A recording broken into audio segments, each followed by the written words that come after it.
I'm sure you have heard about the differences between American and British English, but do you know how did they arise?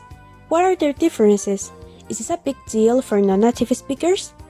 Be welcome to your online English lessons. The topic for today, British versus American English. First, let me give you some context. Well, the British introduced the language to the Americas when they reached these lands by sea between the 16th and 17th centuries, and it had not yet been standardized at that moment. It wasn't until many years later that the lexicographer Noah Webster changed how the words were spelled to make the American version different from the British as a way of showing cultural independence from its mother country, or at least is what it said. In terms of speech, the differences between American and British English actually took place after the first settlers arrived in America.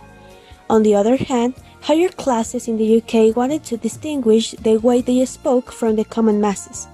So, what are the differences? The first one is spelling. As you can see in the table, the British and American in some words have differences in the endings.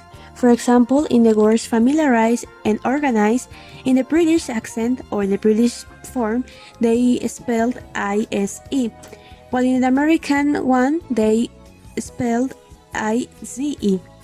In words as defense, offense, or license, they wrote ENCE, while in the American ones, they wrote ENSE.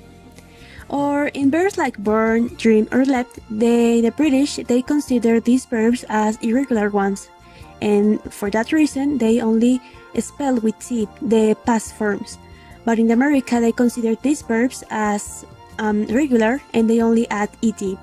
Or for example, the vowel changes. In words as color or behavior, in the British version, they spelled with O and U, while in the American one, they only just use the O.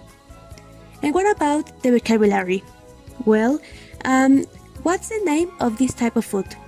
Do you know them as French fries or as a chips? And what about this type of shoe?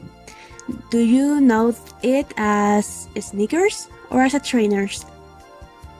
And what about this popular drink? Do you know that as soda? Many people also know it as a fizzy drink. Or what about this cookie? Or I meant biscuit? What about this shop where you can find medicines? Maybe know it as a drugstore or other chemist. And what about this type of shop or the store? And this popular sport is soccer or is football? Well, both of all of them are correct. And the final one is the grammar differences.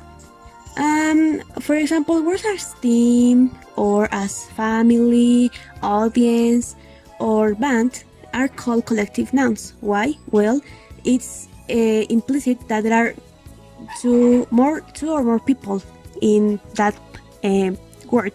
So in American version of English, they use this type of collective nouns as singular, the team is playing, for example. But in the British, they can use both singular or plural, but they use more plural. For example, the team are playing. So as you can see, there are differences, yes, but let's be honest, there are more similarities. So if you're an English learner, don't panic, it's normal. And because if a person that is British and American person talk each other, they will understand. So it's not a big deal. To know this is only just for cultural facts and just in case that you need it. So it's only culture.